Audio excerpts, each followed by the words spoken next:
Users of Reddit. What screams trying to be upper class? Struggling to scrape together the minimum payments on a luxury car. I work at an exotic car rental branch. I have plenty of customers that rent our cars and ask us to take the ID tags off the keyring. Understandable. Then I have some that insist they get the same license plate each time and will flip out if I give them the same model as usual but with the plate one digit off. They are trying to make the appearance to whoever that they own the car and get themselves in a trap where they have to keep renting to keep up the illusion. That charade never lasts long.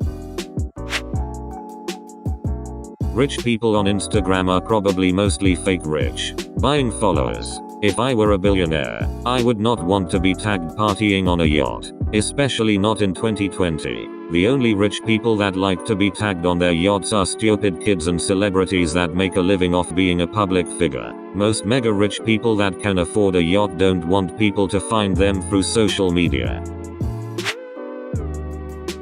Wearing brand clothes that have the huge name of the brand on them. I used to work in one of the brand stores and these were literally made for the lower class that wants to show off. More expensive and higher quality items never had this flexing on them. As a poor, I've noticed that less is more when it comes to casual fashion. Talking about possessions. Slipping dollar amounts into conversations. Act like you've been there before. Knew a guy that once worked as a waiter at the restaurant at a high-end country club. He said it was pretty obvious who was new money and who was old money. New money people always made a point of getting the most expensive dinner on the menu, and the fanciest wine, and so on, because they had imposter syndrome from hell and felt like they had to act the part in order to prove that they deserved to be there. Old money would order a cheeseburger and a Coke because that's what they were in the mood for. Damn, the McDonald's kid for sure thinks I'm old money. $5,000 purse with no money in it. $2,000 bag with no cash in your purse. Kanye. Now you sitting courtside. Talking down to working class people. Don't get me wrong, there are definitely snooty asshole upper class people, however in my interactions with them as a working class person in services they've always been extremely nice. My guess is because we both know who we are in society, so there are no pretensions. Fake upper class people have to completely reinforce the class divide. It had to be absolutely clear that they are and always have been above you. Part of me thinks it's resentment at what they might have used to have been, and the other part thinks it's how they think other upper class people behave.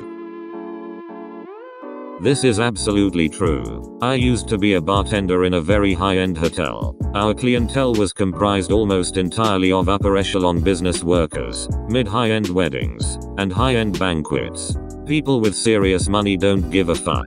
If they have a problem, they aren't scared to tell you about it, and are happy as long as it gets rectified promptly. Otherwise they treat you like a human fucking being, and tip well, generally. People who think they have money are massive cockbags. These people act like hot shit, treat service workers like hot shit, and you can see right through it. And you learn to tell immediately because of little things, like accessories and attitude. People with money never show off the things that prove it, like wallets, watches, jewelry, and purses. If they don't have money, they have one glaringly expensive accessory, and they flaunt that shit. Immediate red flag. People with money don't need to act or be told that they are important. Trihead's gonna try hard to make sure you notice they think they are awesome, and also skimp on the gratuity. One thing I also noticed, working in construction around wealthier people, the rich man is the nicest person you'll ever meet. He'll offer you a nice break time, and talk like one of the guys. The rich man's spouse is a bitch. Don't even look at them. The rich woman is the friendliest person ever. She will thank you for everything and talk about how she would never be able to do that. The rich woman's spouse is annoying, obnoxious, and snobby. There are, of course, exceptions, but this is what I experienced in my time.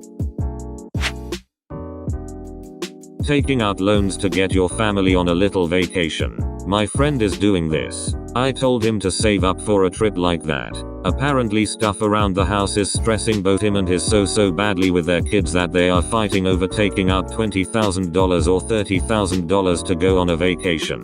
One vacation. then it's back to fighting and whatnot. Absurd. Imagine knowingly going into debt to go on one vacation. They both work too, which is even more baffling. $30,000 vacation. Are they going to the moon? We don't get anything that scream pretending to be upper class in Australia at the moment. Thanks to our mining sector, at the height of the boom, someone could leave high school, get some tickets, and pretty much walk into a six-figure job on the mines. So the young man driving around in an expensive muscle car while covered in tattoos, slabs of beer in the back, may not be pretending, but could be a cup, cashed up boggin. Same in the US with oil fields. I had several friends from here in Seattle that went to the Dakotas and got really high paying jobs, then blew it all on expensive cars. Putting entrepreneur on any social media platform bio. When I see this, I always think to myself, so you're unemployed. If they had built a business worth something, they would have written that you worked there. The fact that they say entrepreneur means they just have ideas and like to fantasize about doing something with them. I used to be concerned about how I looked dressed when going to a high-end retailer. Now I simply don't care. If they won't serve me when wearing jeans, then I'll just go somewhere else. You all work on commission, right? Big mistake. Huge. I have to go shopping now. Not commission exactly, but my first job ever when I was a kid as a caddy at a very expensive country club. Every new guy would chase the players coming in with Rolls, Bentley, whatever else. After being there a while, I knew to wait for the dude rolling up in a Woody station wagon. That's where the tips were. Everyone who could afford a membership there had money. The ones that looked like they had the most had it because they kept it. Edit for clarity. When I say they kept it, I mean they hoarded it for spending it on themselves, not for tipping peasants like me. Make sure to like and subscribe to see more content like this.